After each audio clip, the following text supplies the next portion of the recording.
বন্ধু বান্ধৱীসকল, আপোনালোক সকলোলৈকে ৰঙালী বিহুৰ শুভেচ্ছা জ্ঞাপন কৰিলোঁ। আপোনালোকৰ বিহু কেনে গ'ল জনাবচোন। একেবাৰে সময় পোৱা নাই আৰু বিহু বুলি মানে দিনটো কাম কৰোঁতে গৈছে।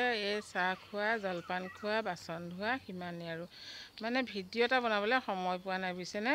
অলপ পিছত ভাবিছোঁ আৰু ভালকৈ ভিডিঅ' এটা বনাম বুলি, আৰু বিহু নাম এফাঁকিও গাম, নাচিম। আপোনালোকে চেনেলটো ছাবস্ক্ৰাইব কৰি থ'ব।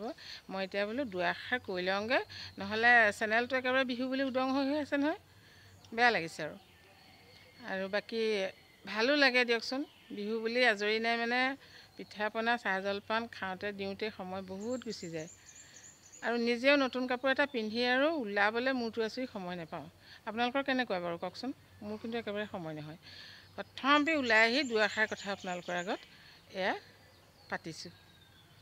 ঠিক আছে, মই বিহু এফাঁকি অলপ পিছতে যদি গাই নলওঁ নহয়, আৰু পাৰোঁ নাই গাব ক'ব নোৱাৰোঁ, কৈছোঁহে গাম বুলি, মানে আলহী আহিবই চাগে আৰু সময় একেবাৰে নহয়। আপোনালোক কিমান ব্যস্ত জনাব দেই। ধন্যবাদ।